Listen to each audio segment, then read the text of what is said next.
And please join me in welcoming our moderator, Joel Handler. Let me unmute myself. Hi, everyone. I'm Joel Handler from the Hillsborough Board of Education in New Jersey. So for today, we're talking about security. And when I thought about this topic, I said there's two different aspects when you think of security. And so I did want to talk about physical security as well as digital security, especially in our current situation with COVID-19, schools being closed, opened, hybrid. So there's so many different areas to think about.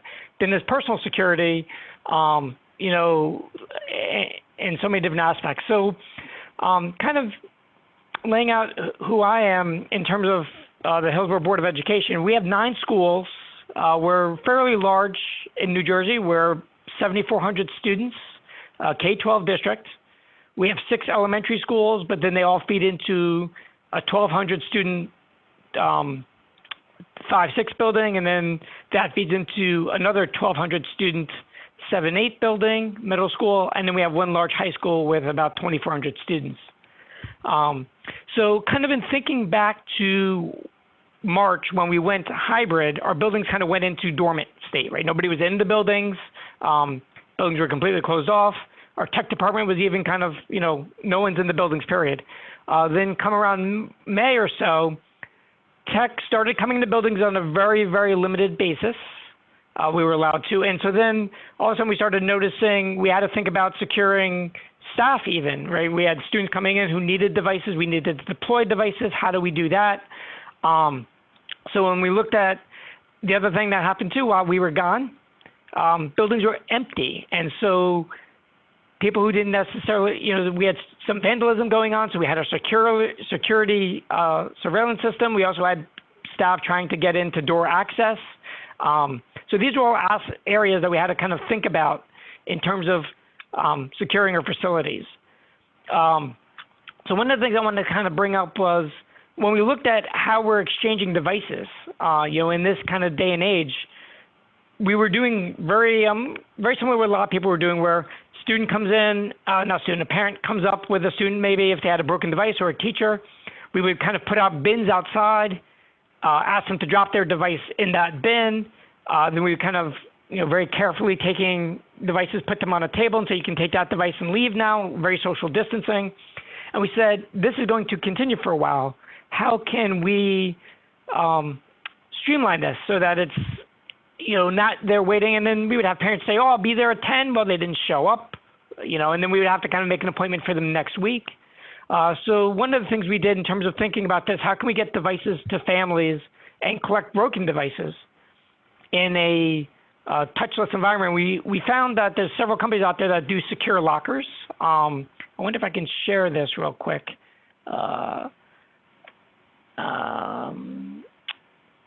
I don't think I can do that. No, actually, yes, I can.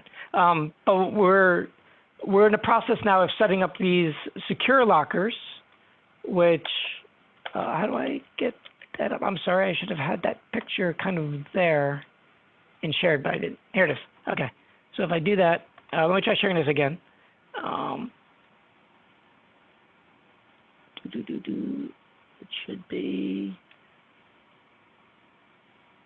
I don't see it here. I don't see how I can share this picture this way. Sorry about that. But we use this.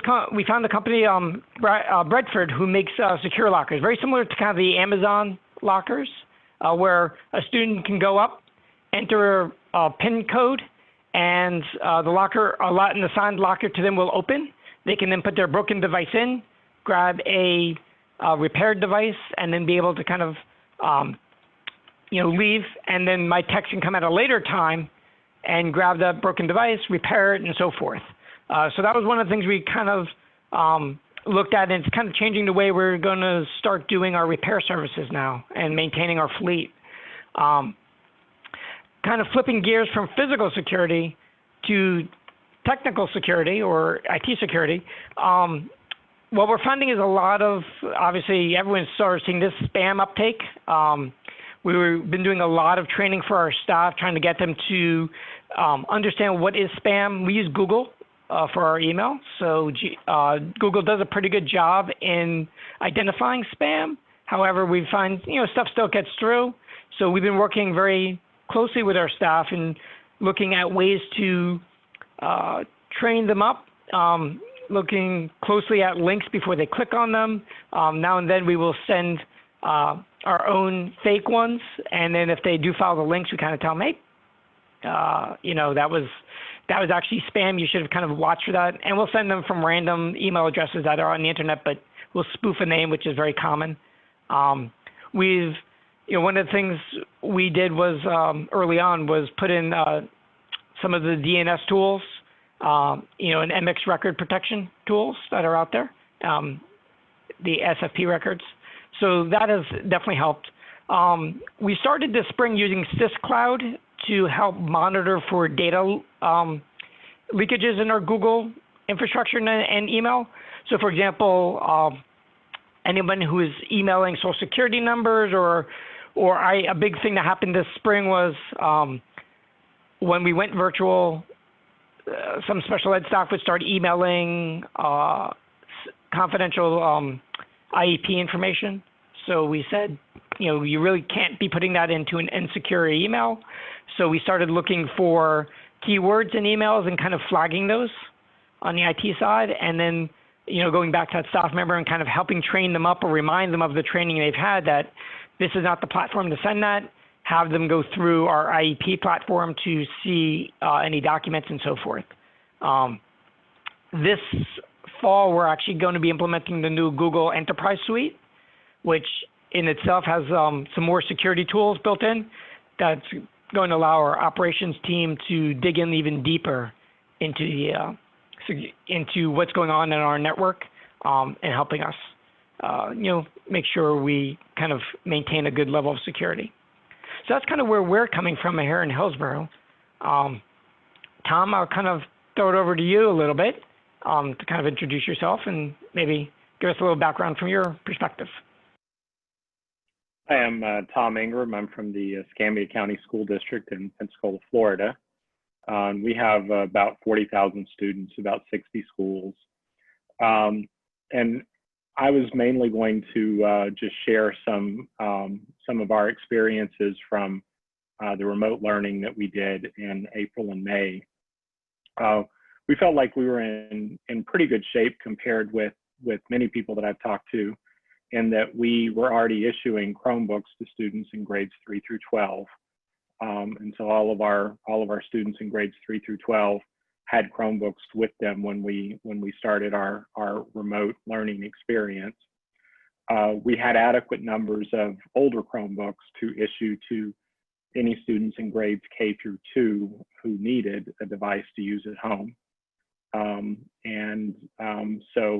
So from that perspective, I felt very fortunate. One of the things we learned very quickly, thankfully during the remote learning experience, was that honestly, most of our students have internet access at home, which was something that we had always questioned, but we didn't really have good hard data on. We now know that 87% of our students have internet access at home, which is a little surprising because we are a high poverty district with about 65% free and reduced lunch.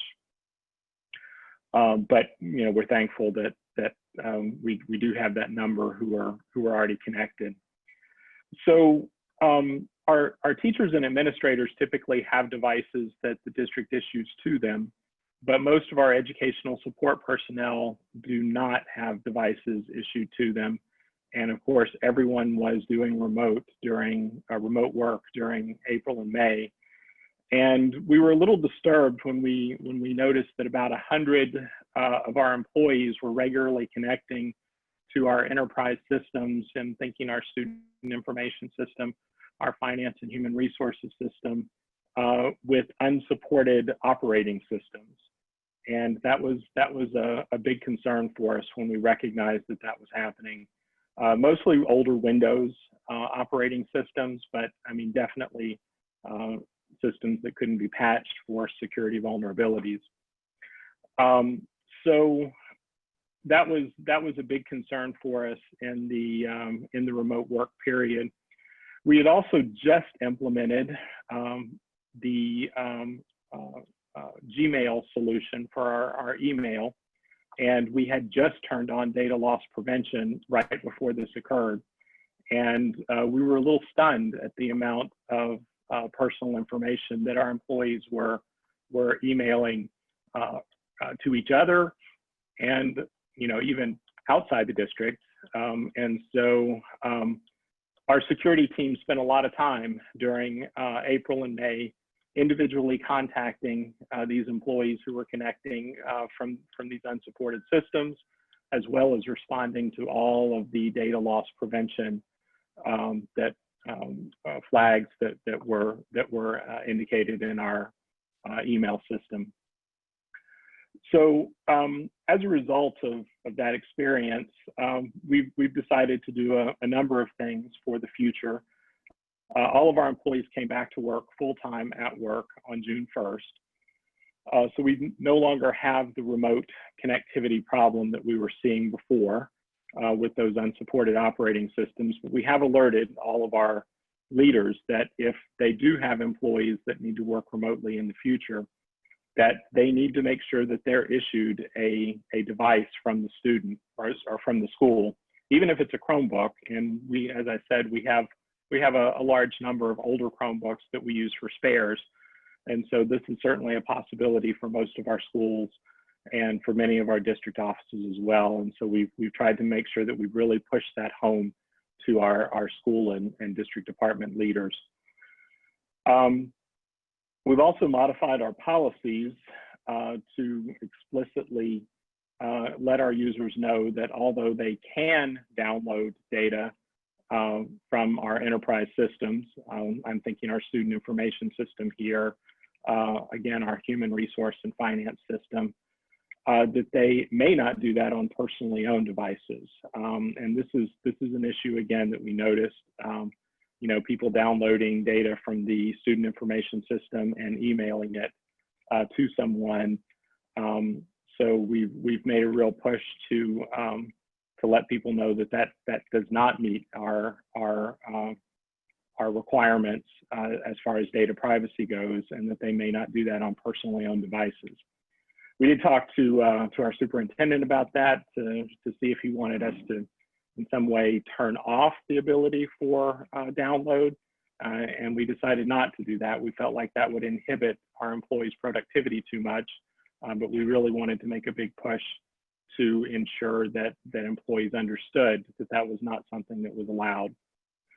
And we've also taken the leap into multi-factor authentication, which we had been putting off for several years. And we felt like that was an important step if we were going to continue to have remote work experiences. And I'm very concerned that we will see that occur in the future. And so we've started this summer with multi-factor authentication to many of our IT specific systems, and for our IT personnel who are accessing other enterprise systems. And we'll be rolling out to finance and HR in the coming months. And then after that, we'll begin rolling out to school-based personnel, first for the finance and HR system that they're accessing, and then for the student information system. So we feel like that's a really important step to put in place to protect us in the future if we're in a remote working experience again.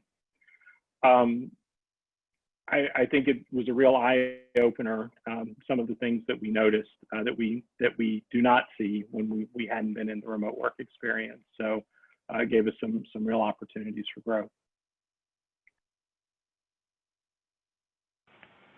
Very cool.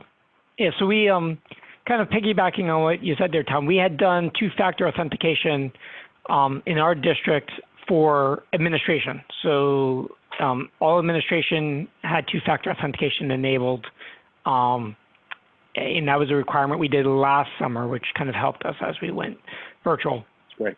And interesting. So at this point, I definitely open it to everyone who's on here. If you have questions, thoughts, comments on the topic, you can post them in the chat if you want to unmute yourself. We don't see video of anybody. So if you want to put your video on and kind of, feel free to join in the conversation, definitely please do so. If you have any questions or thoughts on any of these topics, it'd be great. It'd be really good to kind of have everyone kind of participate a little bit. The best part of these conferences tend to be the collaboration and the learning that happens from each other. One thing I will say with older devices, and Tom, I'm curious on your take on this. So what we did in the spring was, when we had to flip virtual, we're a one-to-one district where we had Chromebooks for every student in grades 1 through 12. Kindergarten, we had shared devices, and in our pre-K programs, we didn't have devices at all. When we had to go completely virtual, we asked parents if they needed a device, and we issued out devices that were on those elementary carts. And if they were kindergarten or pre-K, we pulled devices off wherever we could, older spares, that kind of thing. So we ended up getting, I think it was about a quarter of our families who were interested in having a device. The rest used personal devices. And what we learned was some of them had like an iPad, which didn't work so great for the Google environment, especially like if a student in 3rd or 4th grade where we used Google Classroom, it really wasn't the great device. So our plan for this fall is, though we were looking potentially at a hybrid kind of model, but we are going to look at every student taking a device home. So then the question becomes, how do we get devices for our kindergarten or pre-K? And so we're looking at resurrecting some of our older Chromebooks, which are no longer supported in terms of software updates. And I'm curious, Tom, you kind of went there with older OSs. What are you guys doing in terms of dealing with your older devices now you're needing to kind of use them again? What are your thoughts on that? Yeah, that's a big issue, and I'd really like to see Google supporting these older devices a little bit longer than they do, because I mean we're on a 3-year replacement cycle for our Chromebooks, except at the high schools. Our high schools we try to use those for 4 years, but most of our older Chromebooks are either in that 4th, and I have a few that are 5 years old that are still will run a current operating system, but I don't have any older than that. And so we're only using older devices that do run the current Chrome OS. Yeah, because we're actually going. I've heard that from a lot of people that they buy a device and it doesn't last for the length of time that they want because the Google isn't supporting the Chrome OS on them. Yeah. I mean, we got our devices. I won't complain and say that they didn't last. We're looking at Acer 720s that we had been using as loaner devices up until this year, and then the plan was to phase them out completely because it was in March that they went off of Google support and are no longer getting updates. But now our plan is we're going to kind of continue using those at our pre-K and K level, so that we figure the security risks there are minimal, and our goal there is to have those students be able to do Google Meets. So can they log into the device and bring up a Google Meet to work with their classroom teacher? If the answer is yes, then we're going to continue using that device, even though it's no longer really a supported device according to getting the latest updates and security patches. That's kind of what we're looking at there. We're also looking at our staff devices are actually being refreshed this summer, which was just part of our normal budget cycle. So we do have some older Windows devices that we're thinking about. Can we reutilize those? Now, some of them are 8 years old at this point, but is there a way we can make use of those in those areas where we can where the students don't need much more than being able to get on a video hangout, right, for instruction. They're not doing much in terms of I'm going to websites, completing tasks, submitting work, that sort of thing. So I'm curious, anyone else on the call, what are you guys doing in terms of, coming this fall? Are you going virtual? And what are you doing in terms of securing your devices?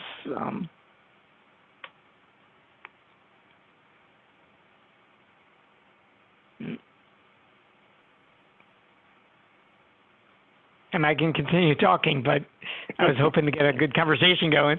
Yeah, one of the interesting, this was, I found this is pretty neat. Now I figure out how to share this while we were doing this, so I should be able to bring up, this should be, is that the right, so I don't know, it's not letting me, for some reason it's not letting me share. I thought it would, but it's not. I thought it would, but it's not letting me share. Oh wait, maybe I can do this, hold on. This might work. No, it's saying Zoom won't let me share. So I don't have a system preference set up for that, unfortunately. So, but the lockers that these lockers that we were using, they're working pretty nice. We haven't fully got them online yet. We're just in the process of finishing setting them up now. But I'm really excited about that as a way of being able to, and even using them when we're in session. If a student has a problem, they can kind of, unlock a locker with with a security code we give them, and be able to exchange a device where it's touchless, where it's contactless, I should say, would probably be the best word. So. Is that a URL you could post to the chat, Joel, where we let me do that. Take a look at that looked like a really good idea. Yeah, let me pull that up real quick. It's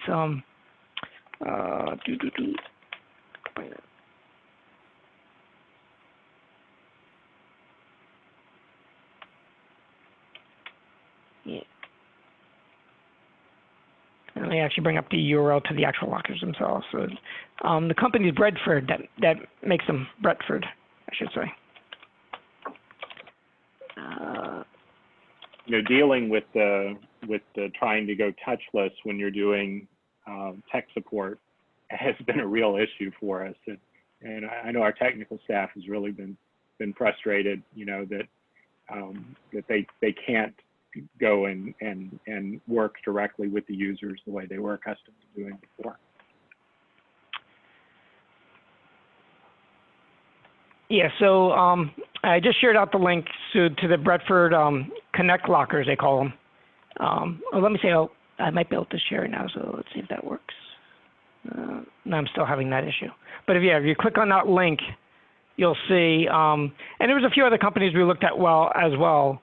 This one just, for us, worked out to be the best solution.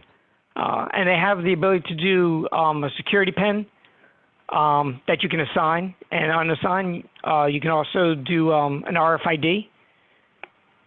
So if your students or staff have RFID tags, they can kind of scan their ID, and that will then open an assigned locker for them. So they did have the ability to do like power in them, and we just weren't interested in that at all. Yeah, there it is. Perfect. Thank you.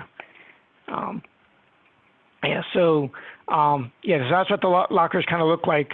We got ours painted our school colors, and then we were able to, mount them. We have them being mounted in a way that, they can access. It's in a secured area, but it's accessible 24/7, so students can come there, on their own time. We don't have to kind of be available, which has been a difficult challenge for us, because I'll waste a half an hour just sitting by the front entrance waiting for a parent who said they were going to come to show up. Yeah. So click on that third image. You'll see, if you can magnify that third one there. Yeah. So that's how it works. And there's the version we got has a touch screen on it. They run like a little Raspberry Pi apparently, or something to that effect in the background. That's what our operations team was thinking. But you come to the screen, you can put in a security code. It will alert us on the back end that, hey, a locker was just accessed. So we do get alerts when they are accessed. And then we know, now there's a device there. So, and they come in units of 10. So there's, in this case, there's 10 lockers. We bought 2 of them, so we have 20 lockers that are kind of ganged together to make a one fleet of 20 available slots as we need them. They do have, there's the ability to do like a kiosk version too, so you can walk up and put in a code to put a device in there, but that just didn't meet our needs for what we need, but other districts might find that useful.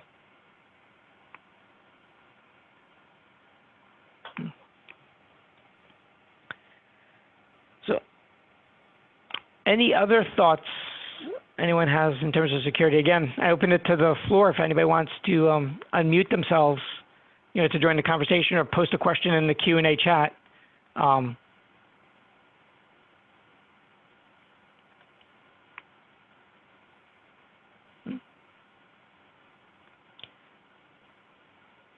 of switching gears a little bit. What are you doing in terms of are you going virtual in the fall, Tom? Or are you physical as of right now, or in a hybrid? So we have 3 options available for our parents. We're doing a traditional, then we're doing a remote, which is kind of a replication of the regular school schedule, except the student is at home rather than at school in the classroom. And then we're doing a virtual, which allows the student a lot more flexibility as far as when they want to do their learning and that sort of thing. And we were a little surprised by the numbers. So at this point, we're looking at about 40% of our population that's going to be remote and virtual. So only about 60% coming to our buildings for the traditional setting. And we're ramping up how we're going to then staff those remote and virtual classrooms. We're used to running a virtual school, but we've never had this large of enrollment in our virtual school before. So I think we're going to have each site managing their own virtual school, and then of course they'll manage their own remote classes as well. How about you? What are you doing? Yeah, so we're looking at right now. Because Jersey, we don't really start till September. So right now we're in the process of building our plans. We have polled our parents, and we're doing another poll, I believe, this week. So in New Jersey, we were kind of required to come up with a all virtual, a hybrid, as well as an all in-person scenarios. So our committee is kind of developing those plans now. They need to be submitted by August 6th, I believe it is. But one of the things we're looking at is very likely some sort of hybrid plan where students are coming in part of the days, some days, and not others, that kind of thing. And one of the things that's come up to us in IT is how can we do, and I'm curious to hear from you, remote instruction, where I have 5 students or 10 students in the class and 10 more remote. And we're trying to look at ways of capturing that lesson with the existing technology we have. With your remote situation, what are you are you kind of looking at doing that where they're actually teaching part of the class live while teaching part of the class remote? So we're concerned that would be difficult for a teacher to facilitate well, to have both in-person and remote students at the same time. I'm a big believer in the teacher really being an active presence in the classroom and interacting with the students. And I'm concerned that if you tried to do a traditional and a remote together, that you'd have lots of problems with that. So our intention right now is to schedule the remote as all remote, and then a traditional would not have any remote students in the classroom at the time. Where we think that's going to break down a little bit is where we have instances of infection. So for example, if we have a middle school student who is infected, and then we do the contact tracing and identify some other middle school students, we're not going to want to change that middle school student schedule for 2 weeks or something like that while they're at home sick. So I don't think we've really figured out what to do in those instances yet. And I've seen some solutions people are proposing as far as trying to track the teachers' movements in the classroom and things like that. I think that's going to be really hard to have an engaging classroom environment and do something like that. So I'd be curious what other people's thoughts are on that as well. Yeah, because that's exactly what I'm leaning towards. I mean, we're going to kind of play around with our technology just to see, technically, can we do it? But classroom management is a very difficult situation where and if the teacher is trying to instruct at the same time they've got 10 students in the room, and unfortunately, one of the things that's really hurting us, pedagogically speaking, is we're going back to a very traditional classroom. Our district was very forward-thinking. Students tended to be very, group-oriented. We did a lot of, turn and talk, have desks not in traditional rows. However, that's all been changed now. Guidance from the state is all students must sit in rows facing forward, right? You don't want students looking at each other, and potentially being more likely to spread. So they want everyone sitting in rows facing straight forward, which kind of really breaks down the teaching models that we were kind of going towards. Then it gets more complicated because now you have your traditional classroom in front of you, but you have another 10 students in a virtual world who are, in a Brady Bunch style like we have here on the screen. How do you best instruct that? So, some of our thoughts are exactly what you said. Try not to do that. Try not to have whole group instruction. If you are, then the teacher will teach that whole group mini lesson virtually, even though everyone's in the room. They're going to do it virtually. Students in the room can physically watch the board. The teacher's still working in front of the screen as though they were virtually teaching. And again, they should be smaller mini lessons. And then allowing the teacher to work with students,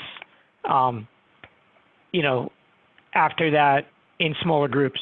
The issue becomes, as you pointed out, where does the teacher and the student barriers exist? We can't have the teacher any longer going and working closely with a student, right? You need to keep your social distance. You need barriers between each other. So how do you facilitate that? And that's one of the areas we're kind of exploring now, looking at that. So I was just curious to hear. Again, if anybody else. I was just curious, are you thinking of using, any kind of digital tools to do that? Because that's a great point that you just brought up. And, could you do something with Classroom or with Meets or with, some other kind of system to allow, or docs to have students working in pairs and then reporting back or something like that to kind of mimic some of those experiences that I think are so strong, So one of the interesting things I understand is that Google Meets with the enterprise version is going to start to do breakout rooms, they've announced. So I believe that that's coming in the fall. So that will be a nice thing to be able to take students. But again, that really works well in the virtual environment. Students in the classroom, if they're in the Meet, you're going to start getting those feedback issues unless everybody's on headsets, in the same room, that kind of thing. But in terms of, one of our thoughts was with our Epson projectors, we have the interactive whiteboard projectors. So if a teacher shares their screen, they can then be instructing from the front of the board. The student at home will then be able to see the shared screen. The teacher's interacting with it with the interactive pens. The students in the classroom are watching the teacher at the front of the board doing the actual lesson. Where it breaks down is the teacher can't see the students at home.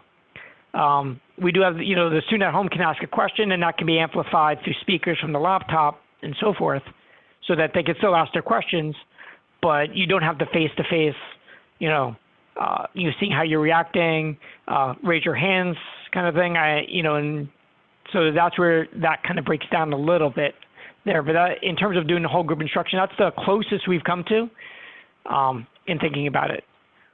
So, other thoughts from the group is, again, I open it up one more time to if anybody has any ideas, anything they want to share. A couple of people on the call.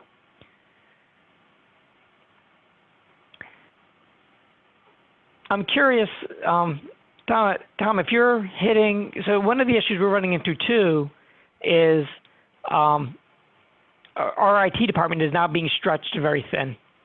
We're being asked to do more in a much shorter time than we've ever done before. Case in point, we have, we're one-to-one district, However, normally, under normal years, our elementary carts were in classrooms, and scheduling for elementary isn't done pretty much until the last week of the summer. That's when they finish their elementary schedules.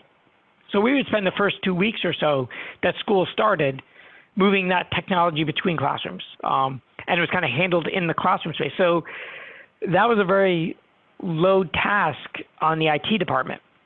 All of a sudden this summer, we have to get all of that ready before the school starts, because if we are actually going to be starting potentially virtually right at the beginning, or even in a hybrid model, that has to be working on day one. You can't work remotely without a technology device. So, we've been tasked with, taking what we used to do, which was here, and doing all of this. But of course, we weren't given, additional resources because the money is not there. Are you finding the same kind of thing in your situation? Yeah, I mean, we've certainly been heavily tasked. I mean, so we've tried to make changes to the way we do business to help us get through it, though. Like, for example, we typically collect all of our Chromebooks at the end of the school year. We didn't do that at the end of the school year. We encourage the parents to keep the Chromebooks that they had, and then we typically do a refresh at the beginning of the school year for grades 3, 6, and 9. We'll now do that refresh sometime in the fall once school gets started again, because they kept their Chromebooks over the summer. They're moving with them to the new school. They're 3 years old, but they're still functional. And so then we'll have to go through the process of transitioning those out over time once school gets started. So, but yeah, it's been a whirlwind, and I've just been amazed at the number of requests that I've gotten for, can we do this in the student information system? And I'm like, yes, of course we can do that in the student information system, but you want that and you want that, and I mean, everybody wants something right now. So yes, and you can't do everything, but it's really forced a lot of people to think differently about what technology can give them. And yeah, it's been great, but it's also been really stressful. Yeah, we run into the same thing, is that, people are asking, well, can we have them badge in, and can that monitor where they're going in the building? I said, we could do anything if we have the resources to do it, but it requires money and it requires manpower, both of which we don't have, more of. So we do have to scale back a little bit on some of our ambitions in order to be able to achieve those goals. And then there's some goals that just aren't achievable. And we have to kind of, be reasonable. One of the session before this, for those who were on that, was about social emotional learning, SEL. And one of the things that we're finding is the stress levels of staff are through the roof at this point, speaking. So, one of the things we need to do is kind of keep that in mind too, that there is only so much we can ask our staff to do when there becomes a point where it's just not feasible in the time span we have anymore. So, and with the resources we have. So that's been kind of an ongoing discussion in our district now, is when, where's that tipping point? Where's the point where we can no longer, what's the task that has to wait? And we're going to have to start prioritizing some things, Is X important? Do we need to have all classrooms set up for day one if we don't have all students coming back, right? So should that be a priority versus, unfortunately, opposite what you did, we did collect our Chromebooks, as we do every year, and we refreshed them. One of the things we did, though, in past years, we used to collect them in school, right? The last 2 or 3 days of school, we would collect them and inspect them as we collect them, know what's damaged, what needs to be repaired, and so forth. We do allow students to keep them over the summer if they do have to pay a rental fee. So some students chose that, but a good portion of our fleet we did collect. Normally when we collect them, we know what's damaged, so we know what to go through and what can just kind of stay on the shelves, and we'll hibernate them. The issue we're running into right now is we're still in the process of finishing inspection. So we have some being repaired, but I've had to pull a tech who normally will do the repairs, and he's going through every device and actually doing the inspection, because when we collected, that was not a possibility because it was such a touchless collection process. It was more like, okay, put the device on the cart. Thank you. You got to leave. You can't stay here. And so now we're doing what we used to do every summer in a shorter period of time, and then, like I said, adding on other things such as the elementary devices, which normally we would not really deal with much over the summer. So, but yeah. So I think that pretty much wraps up our time at this point. I opened it one last time, and kind of go from there. So Marie, if you want to kind of go from there.